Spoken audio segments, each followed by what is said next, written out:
What's up, dude? Not much, man. What are you eating? Taco Bell. Nice. What'd you get? What? What do you mean that's what I get? No, I said, what'd you get? Oh. A steak quesadilla. Is everything all right? Hmm? Just normally when I'm eating Taco Bell, shit's normally not going too well. It's normally like, it's kind of like a canary in the coal mine. Like, what happened? Did you get dumped? Did you get fired? Are you hammered? Yeah, dude. Thanks for doing it. Podcast guest number 1.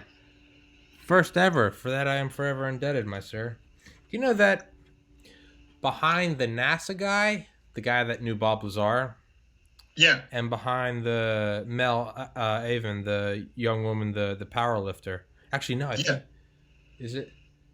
Yours has the most view time over Israeli special forces, over bank vault guy, over military. Apparently we talk good shit. So You're just inflating my ego, man. hey, man, we all need it from time to time. I think you and I talk about, keeping like the ego small, trying to never get inflated. But I don't think there's anything wrong with some like healthy ego. You know, like even if it's just for personal pride and confidence, if it helps you, if you get an A on an OChem test, that doesn't necessarily mean, hey, fuck all of you. You know how there's no curve? Me, but no, that you're a douchebag. But if it's for you and, you haven't been, for me, it was like I was never an A student in life. And then once I started studying, I don't think anyone was being intentionally mean, but, friends and family like, really? You want to be a doctor, Tommy? And you're not the book guy. No one was being an asshole, but, being a little snowflake that I am, I was like, oh, fuck, like, maybe I can't do this. Once I aced my first test where the class average was an F, it was healthy ego. It wasn't like, hey, fuck you guys, I said I couldn't be a doctor. Look, for me, it was like, oh, okay, I can do this. I had a friend a year ahead of me that's who's now a doctor. It's fucking brilliant. And I remember going into like a class and he had taken it a year prior. He was like, hey man, this guy's a 4.0 student. He was like, hey dude, this is the hardest class at this school. Like, good luck. And I was like, shit. And then I remember getting an A in that. And then when the next semester started, he kind of said the same thing. He's like, oh, you're taking cellular biology. But it was like, I never said anything to him. But for me, I was like, oh, it's some healthy ego. Like, he said that class was hard, but I kicked the shit out of it. It was sort of like myself, like, walked a little taller. Like, okay. It's a very delicate game to play, ego, because it can very quickly bite you in the ass.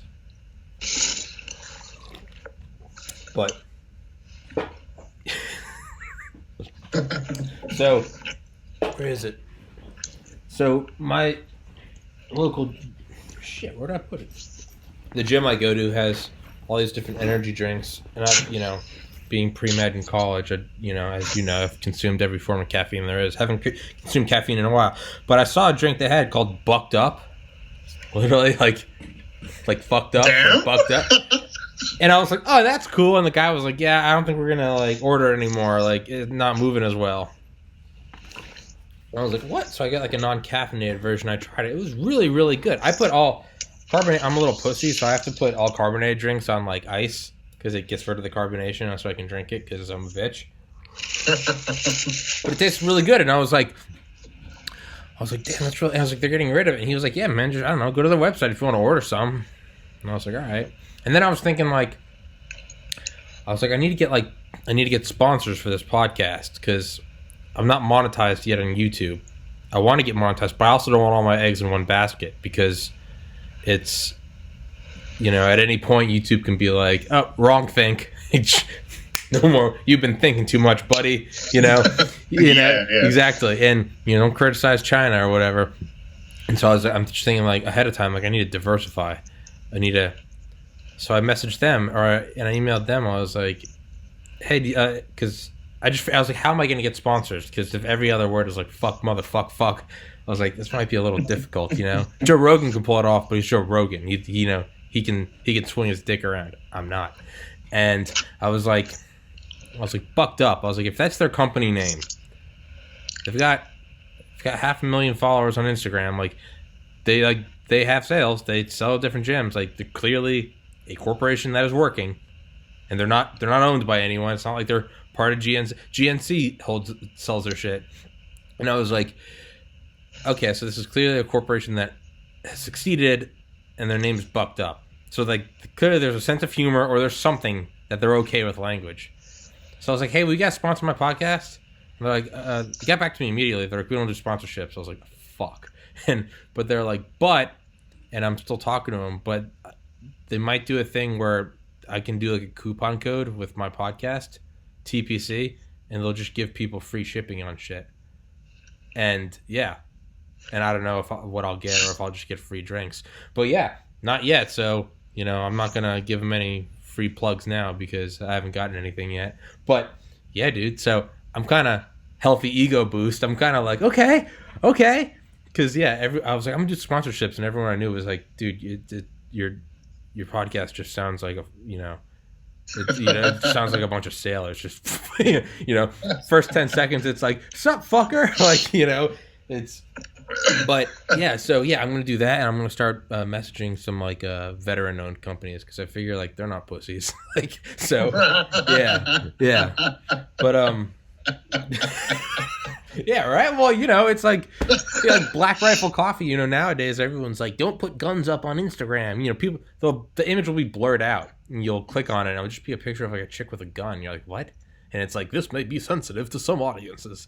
And I went to like Black Rifle Coffee, and it's like a bunch of veterans, and they mounted a fucking, what is it, the M1? I don't know what it's called, a minigun on top of like a Civic, and I was like, okay.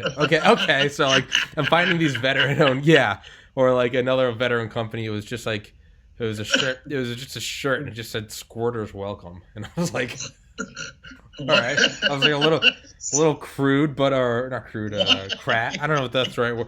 Little, not my style, but I was like, okay, so there are companies out there that do that. So I'm gonna try to find all these companies and see if I can just get sponsorships and shit. So just so I'm not beholden to the big pimp hand of YouTube, Yeah. Big brother's watching you. Yeah. Big brother's always watching. Yeah, dude. You know who might do it? No. Akira the fucking Dawn. Really? Yeah. Well, yeah, because I designed one of his sweatshirts for him like a year and a half ago, and he really liked it. More importantly is I messaged him on Instagram, and I guess if he viewed it, I guess I wasn't automatically filtered out as spam because there's an existing conversation. So I was like, here, do my podcast. It's like, even if you do it for 20 minutes, just... And so he's like, all right, email me at this address. And I was like, okay. So yeah, man. But I've been running my mouth like an idiot. What's going on with you, buddy? Not much. Just mid-semester here. Trying to get my priorities straight. Mm-hmm. Been working on finding my true identity, or like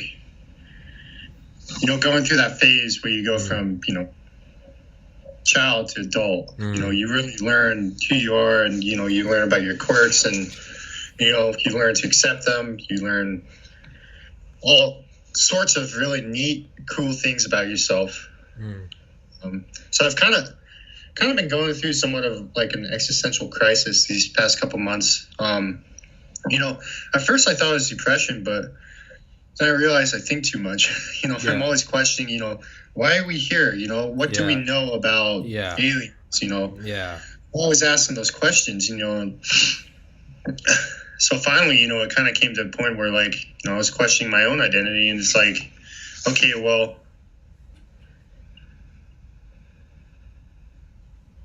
that's sometimes, I don't know, like sometimes you just need to be relinked to who you are, or the inner child. And so I've been working on a lot of that, spending time with the homies. And I also have another project. I got into esports not too long ago, but What's I that? started. So it's like online gaming. Oh fuck yeah, like Rocket League. Yeah, Rocket League, CS:GO, League of Legends. I had Like, to. I love that. That shit's so good for making friends. I had to stop because I was doing it nonstop. But sorry, go on. yeah. I mean, yeah, you need a healthy balance, and I've been pretty careful not to, stay up all night playing video games Sure. so I can wake up for my Sure. 9 a.m. class, Uh-huh. But right now I've been working on this PC build. Oh, yeah.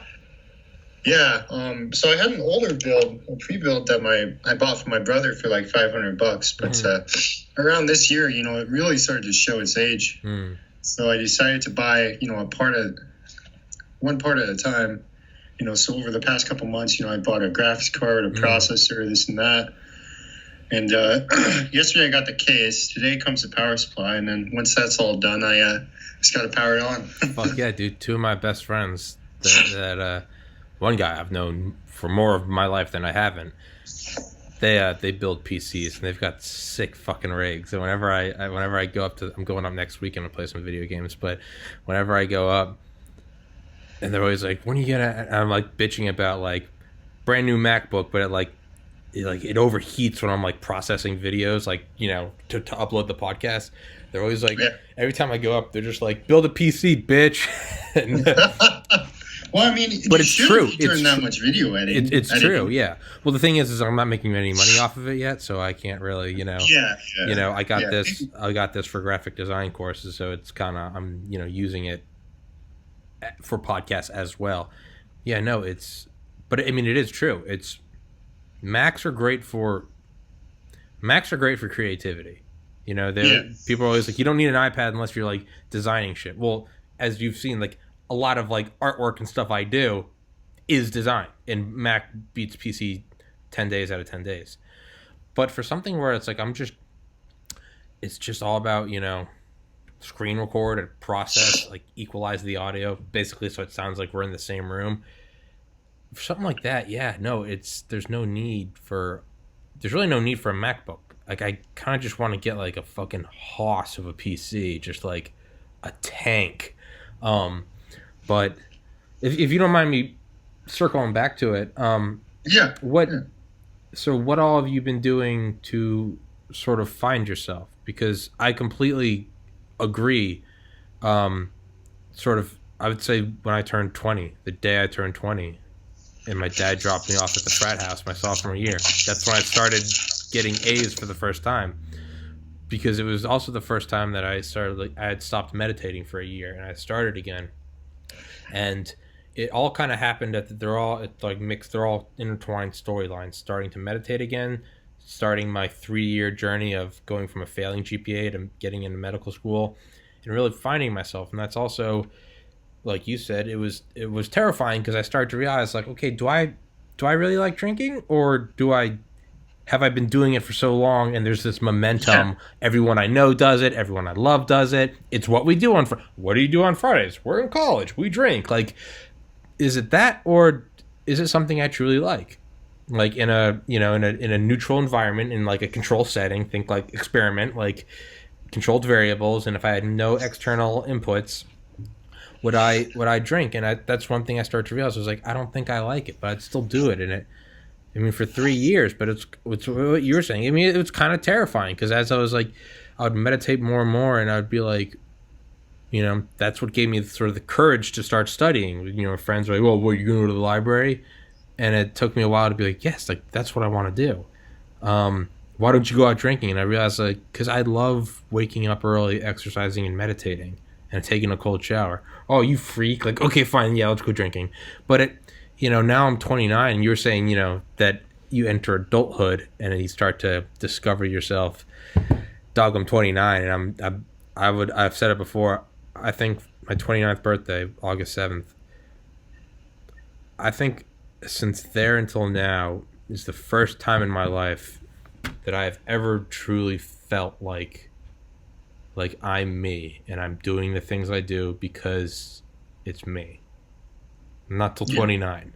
And it's not even like a false sense of what 28 I thought that's no, never in my life was I like, oh, this is me. Like, it's a new sensation entirely that I was like, oh, this is. And the thing is it's scary because you can and most likely will lose a lot of friends in the process. And that does not mean that for anyone listening, that does not mean like this explosive clash, like dramatic, like, what do you mean you don't want to go drinking, fuck you. No, it's not that. It's much more of like instead of two countries going to war with each other, it's like if two countries just slowly kind of stops being allies just for whatever reason. It was no hard feelings. It was just, that's what I mean when you'll probably, for me, I lost a lot of friends, but it wasn't that ever stopped loving each other as people. I could still message them and be like, oh, what's up, Tommy? It's once you start being who you really are and putting that as a priority and not caring what anyone else thinks, so long as you're not hurting anyone else, you will fall out of step with the friends that still like to drink. Or even a less serious analogy would be, you like esports, and there you might have friends that like fucking squash. Like, as you start to realize you like esports more, that doesn't necessarily mean like, fuck you, squash is the best. It just means that like you're naturally going to start spending less time with them. And that's terrifying. It's terrifying. I've done it, and now I can say it's not terrifying because I realize like, oh, and they're going their own way too. Like, and that's fine. But how do you where are you in all this? How is it feeling? It's terrifying, but is there like, okay, but there's some good in it? It's like, it's terrifying to go ask out a girl, but when she says yes, it's like fucking fireworks in your veins. I can turn off the heater. But where are you in this? Keep talking. So, I would say, that the first little bit really, really fucking sucked because, you're confused, you're a bit anxious over it. I just was not having a good time of it. I was really having a rough time of it. Especially, during that time, I was still having some issues with some old friends. I was having issues with, some family members, this and that. But it came to a realization that, the first step, I really think is to be honest and to be honest with yourself. And that's really, really hard. Like, yeah, I didn't think, the thought was easy, I didn't think it would be this damn hard. And yeah. It takes a lot of self-respect to be honest with yourself. A lot of self-love to be honest with yourself. Yes. And it's like, it's like, you're having a conversation with your friend and, you notice you say something that you don't really mean, but you don't want to backtrack it. So, you kind of just put in your mind, you're like, okay, I didn't really for sure think that. So, next time I'll speak more concisely. But this is what I actually think. It's that level of honesty, constantly looking at what you're doing, whether or not it fits your goals, where you see yourself in the future, especially me, trying to be a physician. I've spent a lot of time just working on social skills, learning about people and how to understand people better. And I will say that has helped me tremendously because, we're all in this together. It fucking sucks, man. Yeah, so, yeah. Why make it any worse? yeah, exactly. It's like that meme where it's like the guy, you always see it on Reddit, and it's got like 50 awards, and people are just jerking off to it, like, oh, faith restored in humanity. But it's like, but it really is a beautiful image. It was a guy that was trying to jump off a bridge, and like 3 passerbys like grabbed him, and one of them's bear hugging him, another one's putting his arms through the railing and holding his feet, and another one's holding his belt and calling like the fire department. And it's like, so he can't jump off, and the guy's like crying. And it's, I mean, as someone that's lost a sibling to suicide, like it is beautiful. That being said, humor, I feel, helps everything. And people that, I think people that label any humor as dark are just people that, I mean, for better or worse, haven't been through something yet that is that dark, and you realize that humor helps everything. It took me a year or two, but then I started, making suicide jokes because they helped me.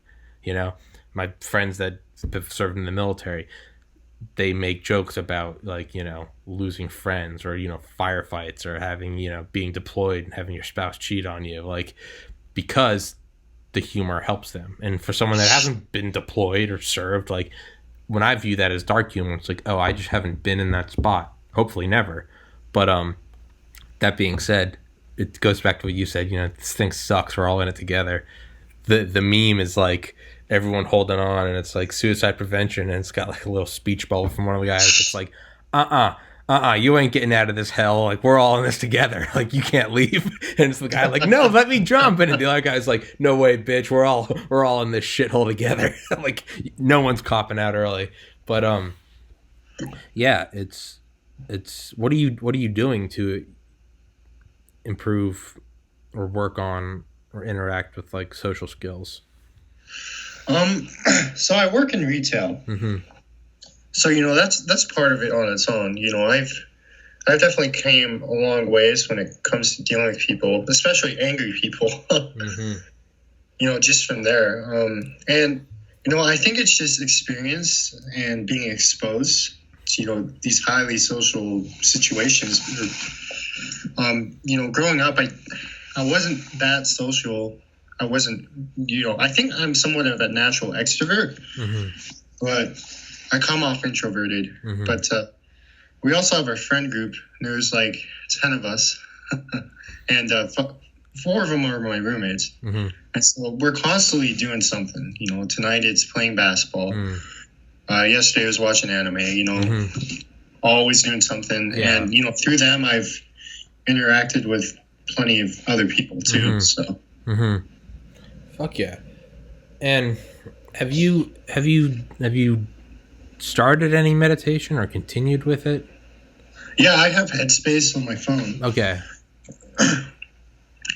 But I'm kind of a beginner with that stuff. Dude, not even to be all like cheesy guru. Everyone's a beginner every day. I meditated this morning. Like I texted you. I was like, hey, we need to push back 10 minutes so I can meditate. Dude, literally every day is like, okay. Like, I don't know what I'm doing, dude. I've never had 2 meditations that are the same. It's kind of like what you said is finding out who you really are. It's like scary at first. It's anxiety inducing.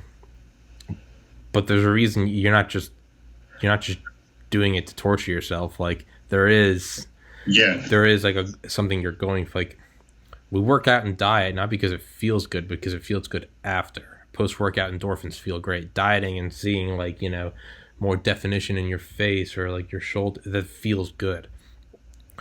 With meditation, I would say that like there's 2 things that every morning, like I don't want to meditate. Like it's like I don't want to. And it's the first is always like, I don't want to sit down for 20 minutes. Like I got memes to look at. I got whatever. I got to listen to a podcast. I'm watching TV. I'm talking to someone. Just it's all very addictive. The flow of just constant, and this isn't like a boomer, like phones are bad. I just mean in general. Like you're addicted to, you'd rather just, for me at least, I'd rather talk to someone at the gym in the sauna for 20 minutes than meditate. But then I start, and then there is a second barrier to not wanting to meditate. So it's like, it's sort of the fear of I'm going inside, and it's, once you even just 5 minutes of sitting there with your eyes closed, counting your breaths, 1, 2, just get to 100, and you'll very quickly like everything starts to kind of fade away, and it's it's nerve-wracking because it's like you very quickly you're confronted with a reality that like, literally, I need to do this for 5 minutes and you will get there, where it's like, oh, like, what is going on? What is this? What is existence? There's not nothing, because if there's nothing, there wouldn't be anyone to recognize there's nothing. There is something. It's going on. Like Alan Watts would say, he'd be like, right now, what is it? What is it? The sense of. Not even a sense of anything. It's the sense of. And when your eyes are closed and it's like, where am I? Like, okay, sure, okay, I'm sitting on my bed. Well, what do you mean? I'm a human sitting. Okay, well, I'm an evolved monkey. Like, okay, I'm sitting on a rock flying through space. Like, okay, getting a little crazier here.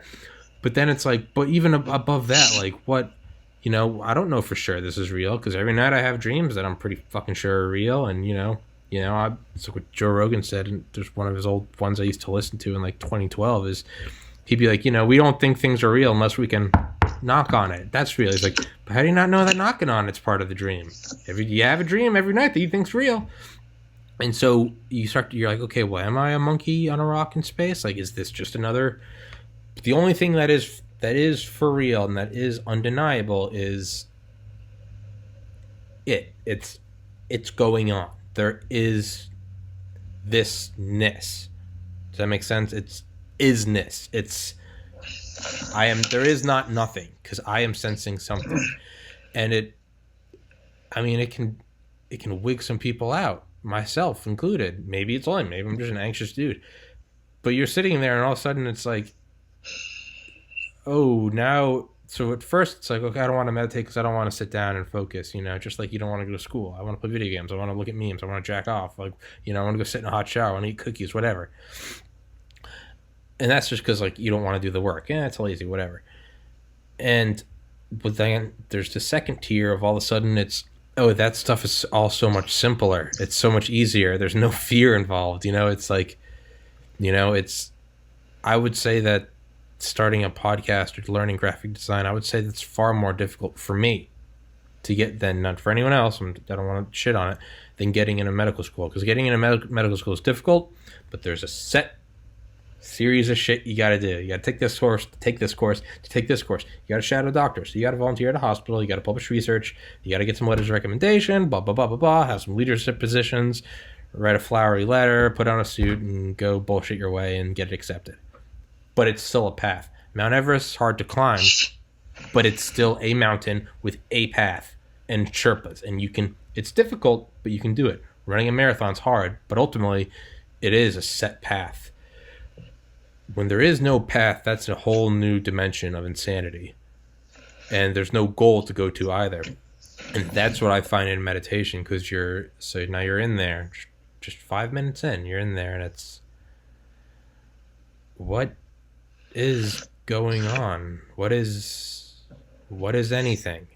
And now that is a very thin veil. If you stay there for a couple more minutes, there's an inexplicable, very slow peace that starts to arise. You're just like, oh, you don't need to explain it. You're like, I am. And you don't need to explain it because it's here now. Like, I don't need to rationalize. You and we're not looking at the sun right now. We can talk about how the sun's there. Even though we're looking at each other, we can talk about I don't know, man. Oh, fuck you. But like right now, but what we don't need to rationalize or argue about is that we're talking to each other. It does not matter who's arguing with us. We're looking at each other. This is undeniable. This is the only undeniable reality I have right now. Maybe the rest of the universe doesn't exist right now. But what is undeniable? This right here. And that's what starts to happen, and the peace comes. But I'd say those are two terrifying barriers to entry. I don't know what the point of this rant is, but you said you're a beginner. That's what I mean. Dude, I've been doing it since 2008. Every morning is still lazy. I don't want to do it, and then I decide to do it, and then another barrier of, like, terror.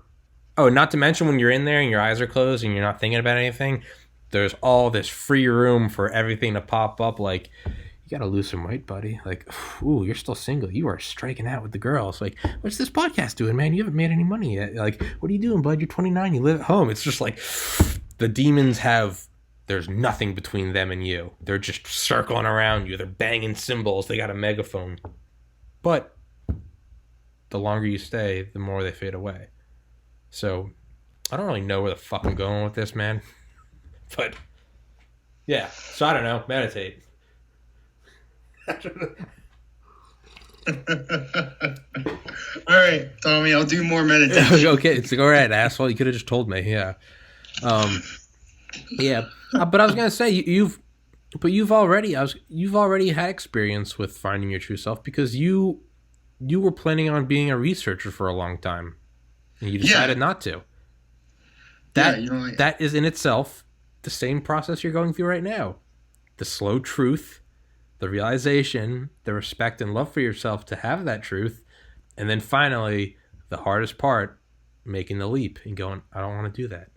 You've already done it. Yeah, I kind of think of the meme, oh shit, all right. You know what I'm talking What? about? Wait, Have you what? seen that meme? Which one? Yes. I'm a meme expert. Just tell me, explain it to me. It's when the dude, walks in and he sees a rat. And he's like, oh shit, a rat. No, but okay. I can imagine it. I'll look it up. Keep talking. Explain it. Or explain what's like the meme. Well, I mean, it's kind of like that. It sneaks up on you and it surprises you. And, out of nowhere, it's obvious. And the main reason I decided not to go into research was, oh shit, a rat. Yeah. It didn't have that, that feeling, that love to it. Spark. Yeah, and B was, I couldn't honestly see myself, having a future given it. I realized that I love people, and that I want to have, develop, part of my career, I want to develop very professional and very close relationships. And I realized, through job shadowing that, the path of physician was for me. Being myself, I realized that I'm a very selfless person. And, that's kind of gotten me into trouble in the past, choosing friends, because, of course there's people out there that are not selfless. They're looking for the selfless person. Yeah, because it's a free karma worker. It's like, oh, this guy's never gonna say no. Yeah. They're demons. Yeah. Yeah, and so, it's kind of been the same, steps though. I will say, especially last night, I was at work and I was thinking to myself, I'm like, man, it's pretty obvious, what I like and what I don't like. I need to be more honest with myself about it and not force myself to do things that otherwise I wouldn't want to do, even if my friends are doing them. Yeah. That's kind of a hard realization to make, because like you were saying, if I like esports and my friend likes squash, are we gonna continue to be friends? And it's nothing personal. It's just you have different paths. We just have our own adventure. But yeah, what you said, the oh shit, it's a rat. You're like it sneaks up on you, but then what did you say? You said it sneaks up on you, but then you realize it was off. What was it? It sneaks up on you, but then you realize it's been there and it's been obvious the entire time. Yeah, it's like Waldo. Yeah. Except you find him. That's fucking brilliant. It's like Waldo. It's like, Waldo's not scary though. It'd be like a spider. It'd be like when you don't see the spider and you realize it's been on the wall the whole time, but it's not crawling towards you, and you're just like, oh fuck, it's yeah. But like the longer you kind of stay still, you're like, oh, that spider doesn't give a shit about me. And you're just like, oh, but you're just like, oh fuck, But it's like, oh, that's been there the whole time. But I would say that's exactly what for me, what psychedelics were like, because I'd explain it to people like throughout college, like despite trying to get into medical school, I kind of knew, like starting like halfway through, so I don't know, by my junior year, that like I didn't really love it, but there was like this momentum, and I was like, well, this is what I'm gonna do. I like getting A's. It's a set path, it's hard like Mount Everest, but there's a path. You can go get a good paying job. I'll have a job in any country. It doesn't matter what happens geopolitically. Biology is the same everywhere. And, it's respectful. I can have a white coat. I can be Dr. Kerrigan. I can have a BMW and a white picket fence. And it was very idyllic. And I now look at it as hell. But I realized it's not what I loved.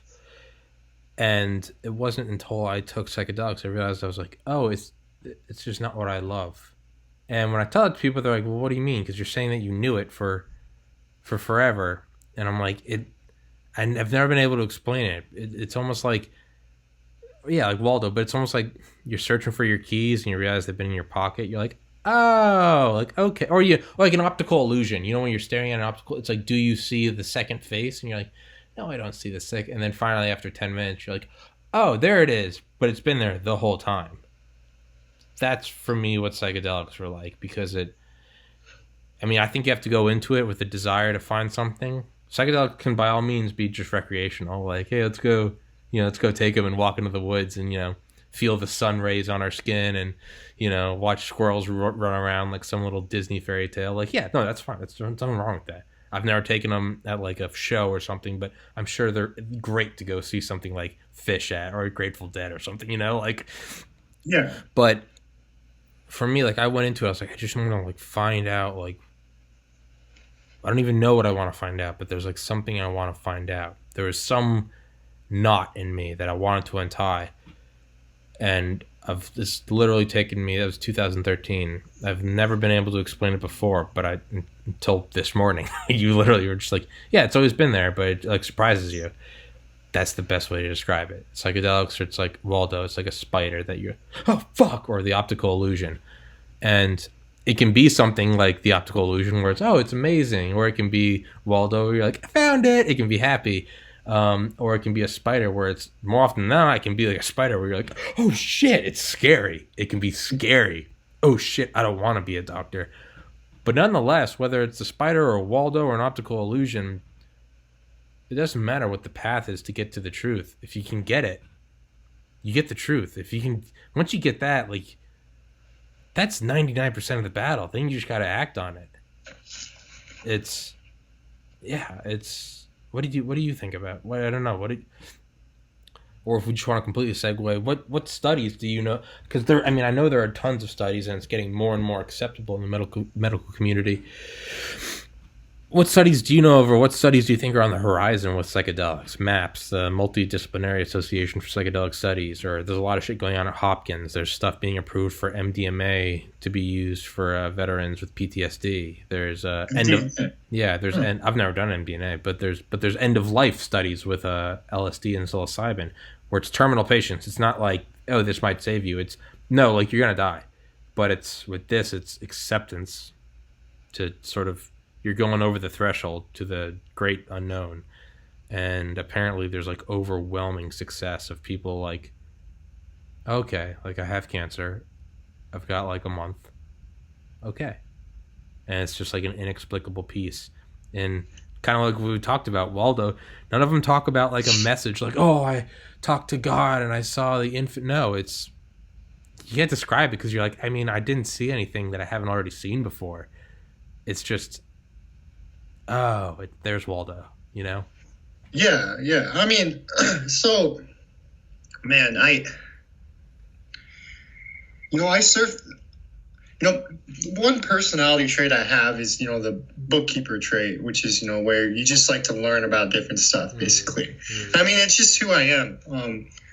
But I read a study, and I forget where I saw it. It might have been Facebook, Instagram. I follow a couple of pages, but I think it was University of Wisconsin, Madison. I think that they were working on genetically engineering some bacteria to make psilocybin,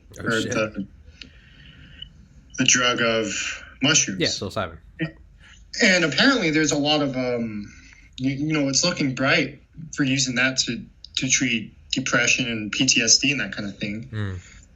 I think that's very interesting because, it's not something that you would think. It doesn't really seem obvious. It's a hallucinogen, right? Yeah.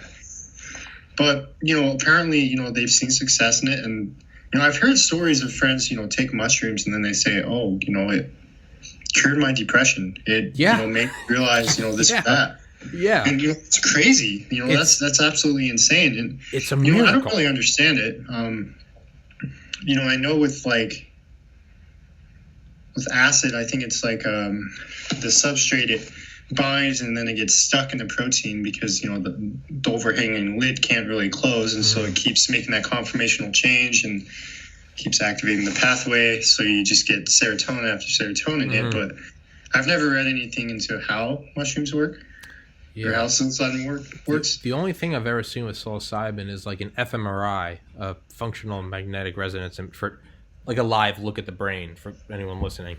It's and it's the stuff you can see where it's like, okay, you know, play the piano. You can see that part of the brain where it's, you know, coordination of your fingers and like recollection. You can see like, think about, you know, how many phone numbers can you name? And it's okay, that's like memory. It's facial recognition is another part. Excitation, adrenaline, fear, whatever, food, sex. They're all different parts. I could be completely wrong, but what I had seen with psilocybin is there's sort of, it's almost like it's sort of like a global, it's not, whereas each part normally lights up and the rest is kind of dark. With psilocybin, it's almost like everything's kind of like halfway lit. No one part is peaking, but everything is sort of active at the same time. And it's just, it's an entirely new, and a description or an analogy I saw, I think it was some researcher did an AMA on Reddit, and this was like 6 years ago, but it was talking about like global communication, global meaning the whole brain, and he described it as like, he's like, you live your whole life in one room. Let's say you live your whole life, just you're born, you're raised, you never leave that room. You work out in there, you eat, you poop, you shit, you sleep, you go to different schools, whatever, and you never leave that room. And one night there's a party, and you open the door and you go, oh shit, and you start walking around, and you see other doors are open and other people are leaving their rooms that they've spent their whole life in. And you're like, well, you were here? I was here. Like, you go downstairs and you got a couple roommates. You guys got a big old living room that no one ever hangs out in. So you guys throw a bitchin' party and you're drinking beer, playing beer pong, you're laughing, you're listening to music. You know, you order some pizza, you're fucking whatever. And at the end of the night, you're like, all right, everybody, you guys all high five. And, you know, you don't have each other's phone numbers. You can't text. You can't, you know, but it's, you guys all go back to your rooms. The next morning, the alcohol wears off and the door's shut. But you remember it's all there. And it's nothing sensational or super special about any of the experience, but so much as it's just like, oh, you went to the rest of the house and you met other people. And you guys are like, oh, you're here, I'm here. And you see this whole thing, and you go downstairs, and you're like, oh, my room's above me. So now you have this whole dimension that you normally wouldn't have thought of. And then you can maybe go out on the porch, and you realize there's a room above yours. You're like, oh, there's this weird, it's not just me. There's above and below. And you go downstairs, and there's different, some rooms have lower ceilings, some have higher ceilings, some are curved, some are painted. Some have, you know, there are speakers in other rooms. Other rooms have, you know, big doors that lets the sun in or let the stars in, or, you know, some rooms are smaller, some rooms have different vibes, like a, you know, a cellar or a garage versus like an attic or a closet, or it's a, but you walk around the whole thing, you're having a grand old fucking time, and at the end of the night you go back and you close the door and you know it's always there. Not only that, you're no longer afraid of it because you're like, I know it's out there. So that's kind of what I've seen with psychedelics. Yeah. You're like hanging out of the screen. Oh, am I? Yeah, it's just your chin. I was like, hey, bud, what's going on? Yeah. Well, the chin needs a little bit of attention too, you know. Have you thought about doing research with psychedelics, or are you pretty sure that research isn't where your love is, that you'd like to be a physician? Well, I mean, you know, if I ended up down that avenue, I think it would be something I'd be potentially interested in. You know, I have a lot of friends that, you know, they make claims about it. But, like, I have this one friend who had some really traumatic experiences in his childhood. And he said when he did acid, you know, his trip was him burning memories, you know, those traumatic memories. And he said that tremendously helped him because, you know, it was symbolic. It was symbolic. Symbolic? Symbolic. Yeah, I just forgot too. I was like, is it symbolic? Yeah, symbolic. Yeah, it was symbolic of, you know, something, you know, that, you know, these things didn't need to haunt him and that. And, you know, I think about that and, you know, you got to learn how to cope with what you're going through, you know, and you need to cope, right? Or else it's going to be in your closet, you know, it's going to be a skeleton if you like it or not. Yeah. And some people, they don't have good coping mechanisms. And especially nowadays, I see a lot of my friends, they have repressive coping mechanisms. You can kind of see in their face, if you're out in public and something upsets them, you can see in their face, they kind of just put it in the back, and, the bottle just explodes. Shove it in the corner. Yeah. Lock it up, pack it in. I think it also has to do with, not to be all like society. I hate when people are like, society sucks, because to me it's like, you're not in traffic, you are traffic. Yeah. Like you're not in society. Don't be a victim. You're not in society, you are society, okay? You're as much as society as me. But I think it also has to do with society, is because it's, you can make every joke about, millennials, snowflakes, you guys are so soft. Just first and foremost, every generation ever has been softer than the one prior. Yeah. Forever. Boomers who shit on millennials, well, hey, you didn't storm D-Day. And the people who stormed D-Day, hey, your parents were in World War I and the Great Depression and the Dust Bowl. And your parents or your grandparents were in the Civil War, and yours fought against the British. And yours came over on a ship. And all the way back to, hey, well, my generation didn't have the wheel. Well, it goes back. So you think you're the toughest? Well, like, hey, that generation didn't even have language. Like, like the one before that didn't have opposable thumbs. Like, all the way back to fucking tapeworms and shit. But, so let's just dispel that right now. The generation after mine, I'm going to look at and go, oh, they're softer than me. And the one after them, and it's going to go on for fucking ever. When we grew up, we didn't have cell phones. Okay, when your parents grew up, they didn't have microwaves. And I'm sure they said that to you at some point, and you're like, okay, cool. But now it's here. We can heat up food faster. Shut up. Okay, yeah, now I have a supercomputer in my pocket. I can talk to anyone in the world at any time. Shut up. Fuck off, But that being said, there is something about that we have not reached a spot where it is there, and there's definitely something to be said for being tough, and there's a lot of value in that. There's overwhelming value in being tough, learning that sometimes there isn't an easy, like, oh, you got to look at it this way. Sometimes it's literally, you're pre-med. Sometimes it's just like, it's just white knuckling it and just going, you just got to finish the course, dude. The test is tomorrow. It's 3 a.m. There's not a spot where I'm going to remember that I truly want to be a doctor and that's going to inspire me. No, sometimes it's just you got to memorize every goddamn structure. Valence electrons here, aldehyde, ketones. This is what happens. Benzene, carbolic acid. Tired. It's just, sometimes there is nothing but white knuckling it. Working out. It doesn't matter what workout song you listen to. Sometimes you literally just have to grit your teeth and go harder. That being said, we definitely have not got to a spot, and I don't think it's our parents' fault because it's how they were raised, and I don't think it's their parents' fault because it's how they were raised. It's it's almost like inherited trauma. It's like BoJack Horseman. We inherit our parents' trauma, but we never truly understand it. There's something to be said that it's still, if you're a male, suck it up. Don't be a pussy. Work harder. And I truly do think there's a lot of value in that stuff. Sometimes you just got to be told to, hey, dude, fuck off, work harder.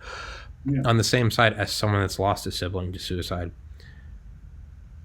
there is, what did I never do that made it a more welcoming environment to talk, to say, I've had some trauma, to say, this shit's really bothering me, to say, you and I can talk about, well, I don't want to do research because it's not what I truly love. Or I can say, I don't want to be a doctor because it's not what I truly love. And, instantly anyone else's input is going to be, well, why don't you be fucking grateful you have a job? Like, yes, there's a lot of value in that. There's a lot of truth in that. But, why don't you be grateful you don't live in Africa? And how about the people in Africa be grateful that you're a human and not a fucking whale? The chain can go on forever. So it's not a valid argument. And I could just as quickly go, well, my problems are real because look at Justin Bieber. He just gets to be a million. It doesn't. That's not a valid argument. There's the no coping mechanisms, I think, comes from a society that isn't necessarily all about coping mechanisms. And again, it's not society's fault. We are society. It's you know, because it's how they were raised, and it's how their parents were raised, and it's how their parents were raised. So that's not a valid argument. So all we can do is, okay, how do we start now? We can't play the blame game anymore. I took out a loan to pay back a loan to you because you need me to pay back so you can pay it back to. It goes on forever. It's not a valid argument. So we just have to start now. How can we be more open to coping mechanisms? Well, it seems like an impossible puzzle. We're just going to change human nature. We're all just going to suddenly start listening to each other. It's almost like you need like a miracle. And there kind of is with psychedelics. And not in the, you know, turn on, tune in, drop out, peace out, fuckers, you know. No, not that. In a clinical setting, you know. MDMA therapy, what they'll do is they'll take the individual in and, you know, family members, parents, whatever, friends, whatever, or, you know, a rape victim, or you bring in and with those that love them, and you take this thing that is, I've never done an MDMA, so I can't speak on that topic, but it's, let's say it's psilocybin. Let's say terminal illness psilocybin. Like, I would say, not to be all edgy, but like, I'm 14 and this is deep, but we all have terminal illness. It's called life. It's called aerobic respiration. If nothing else kills you, it's valence electrons in your, the proton pump, but we all have terminal illness. And, you know, what better for me, psychedelics, it made me realize, I'm going to die. Okay, so now I don't have fear to not go to medical school. I might as well just do what I love. I'm going to die. It's the same thing with coping mechanisms. How do we undo, or at the very least halt, 10,000 years of human momentum, where literally going back to like, my fingers hurt, hey, we're all building the Great Pyramids together, shut up, like, you know, it goes back for infinity. And it kind of seems like you almost need like a miracle. And you could hope that, you know, if this is your faith, you hope that a god intervenes. You could hope that an advanced species intervenes, but neither of those seem very likely. And I'm not shitting on either of them. It's what do we have now to work with? And it almost seems like something that's too good to be true, but it is true. And it's psychedelics. They blow everything out of the water. I mean, heroin addicts that go and do iboga, the recidivism for like the best heroin clinics, something like 5% of people won't use heroin again. Like 95% of people fall off the wagon again. With iboga, it's like 96% of people won't use again. You know, stuff like MDMA or psilocybin, it's not like, you know, Zoloft or Wellbutrin, like, you know, there's a 10% decrease in depression or suicide. It's literally like, oh no, it's just gone. It's just gone. I mean, psychedelics truly are, they are the nuclear weapon of psychiatric health. They're unlike anything else. It's not a sharper spear. It's not a faster tank. It's not a plane that can fly higher. It's an entirely different paradigm shift. It's a fucking bomb you drop and it vaporizes a city. It's just, there's nothing like it. It changes everything. Psychedelics are kind of like the atomic bombs of psychiatric health. There's been nothing ever like them. And it's, ironically, we went balls deep at 100 miles an hour in nuclear weapons. Fuck it, whatever. They might blow up the world. But we seem to be tiptoeing into psychedelics. Well, these are very dangerous substances. Like, there's kind of some irony in that. Nuclear bombs? Fuck it. Hydrogen bombs? Build it bigger. Why not? You know? How many? We got 10. We need 30,000. Put them on missiles, too. Put them on 70,000 missiles. Put them on subs. Put them everywhere. Give them out to your kids. You know? It's like... It's just psychedelics, so it's like, well, hold on, let's be very safe about these. We don't know what this adverse side effects are. Like, you know, it's like weed. We don't know what's in this weed. Meanwhile, you can go buy a pack of cigarettes and an 8-pack of Bud, or a 6-pack of Bud Heavy and get a Big Mac. Like, you know, it's, yeah, dude. But I think psychedelics are a very long-winded response to your saying, you know, some people don't have coping mechanisms. But yeah, what's the root of it? It seems like coping mechanisms aren't taught and they're not condoned, and they're never developed because no one ever wants to talk about anything. No one ever talks about suicide till it happens. No one ever, you know, even now, nobody's talking about mass shootings right now in the news. It's because we haven't had one in a while. It's just like, we're not going to talk about it until it happens again. You know, it's I've gone so far off into the weeds. I don't even know what we're talking about. Darren, what do you got? Well, we're talking about psychedelics. Well, yes. But, I haven't, read too much into them, but I have friends who have done them. Sure. And, I've only heard, for the most part, positive experiences. Yeah. I don't know too much about their clinical applications, but, if there's a medication that can really help people, and I mean help people, then we should be doing it, regardless. I mean, especially these days, they're making these medications that cost $200,000, but how much would it cost for them to grow a fucking mushroom? Bingo. That's what I'm saying. Bingo. Well, not that. How much can they make? Because you can't patent it. Yeah. There's the, I've always bring up this example, but I really need to get some research. I really need to back it up with like a link. But it's like, THC, like we can't use this concentrated THC. Oh, it's helping your kid with seizures? Doesn't matter. We can't use it. But as soon as a company comes out with like their own enantiomer of it, it's like, oh, this is Cannabex, like, produced by GlaxoSmithKline. Cannabex. Ask your provider. Well, now all of a sudden they're all gung ho and they tout all the everything everyone else already knows, just how good weed is for everything. But it's not until, so it's not this like insidious government like they can't have the weed because the people will wake up. No, what it really is it's just it's a free market and it's capitalism going, and this is where capitalism doesn't shine. It's going, oh well, we can't make anything off of that, so yeah, let's not have that.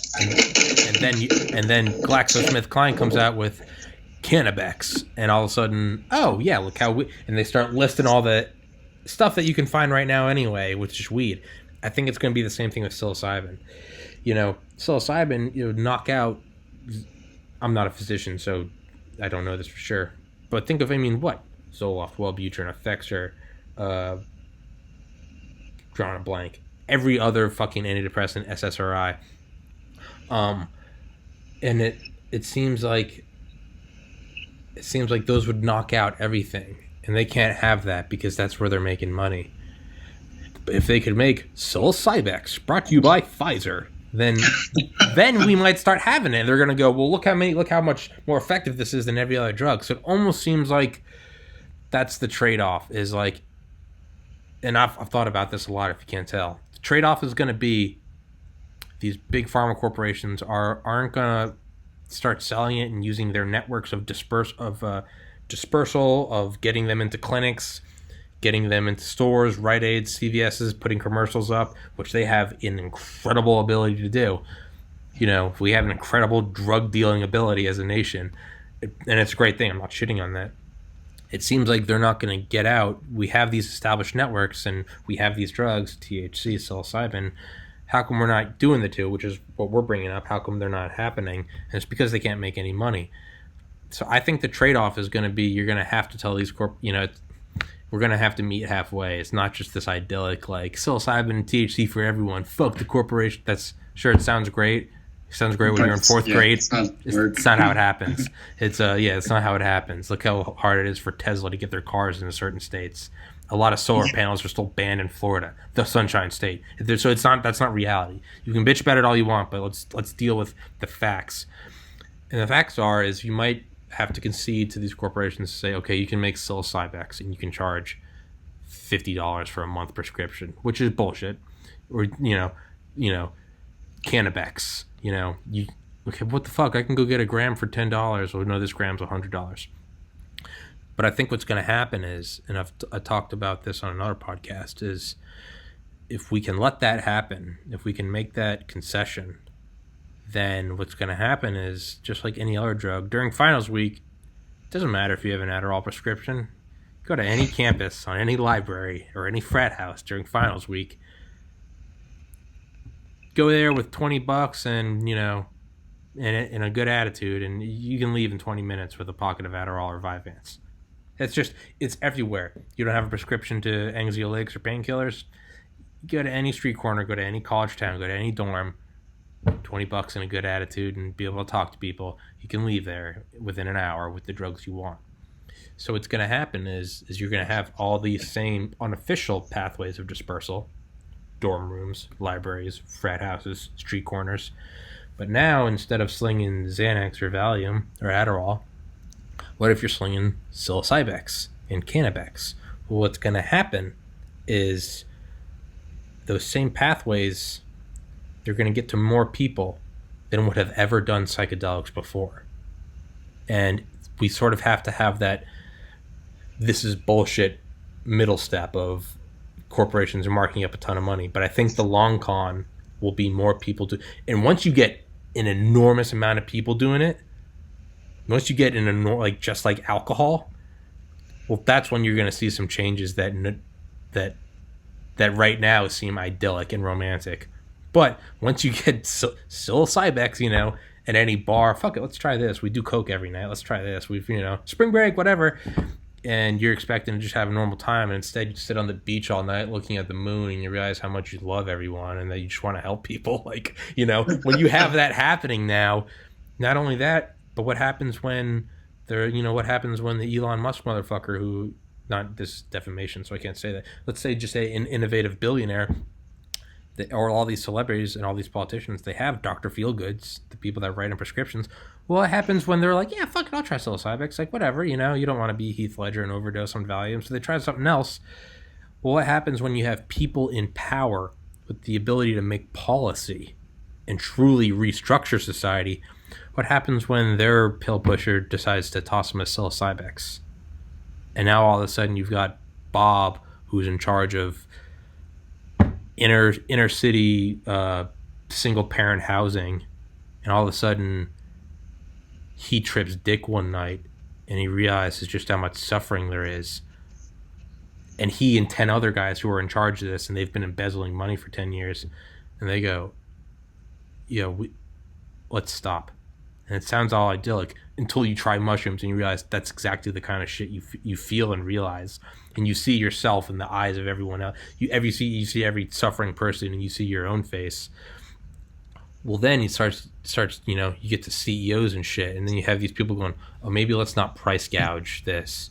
And so I think there's going to be this bell curve of like bullshit. What, they're selling blunts for $100 each? Fucking corporations ruin everything. Yeah. Give it some time. Give it some time. And eventually, you can't drink till you're 21. Dude, I drank more between 16 and 21 than I have between 21 and 29.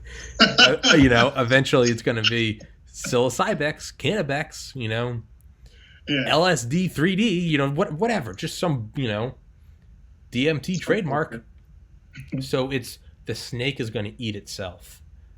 It's eventually what's going to happen. Eventually, someone that works at Big Pharma is going to take a psilocybix partying, and instead of doing coke off a hooker's ass, they're going to sit there going, the world can be so much better.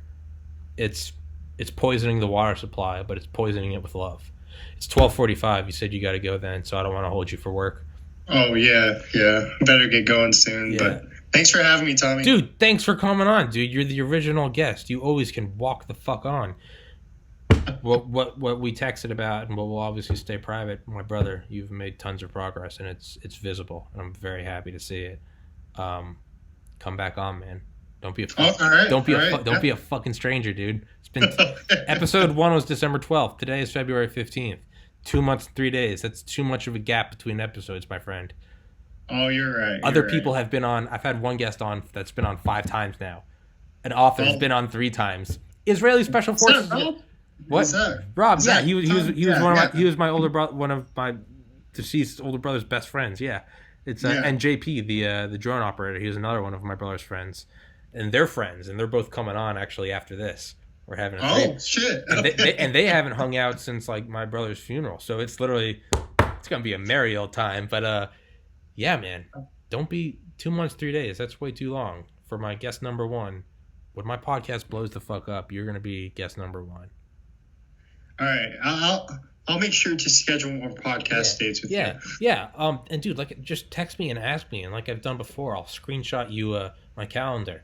As long as we have ample time ahead of time, it's fine. And canceling, what I tell everyone is, it's fine. Just give me at least 24 hours, and I'm fine. I don't care. What I don't like is when people the morning of, I can't do it. I'm like, well, now I can't book someone. But for canceling, it's fine. It can just, yeah, I got this going on. Okay, we can't do this. I'm keeping you. It's 12:47 now. So get to work, you beautiful bitch.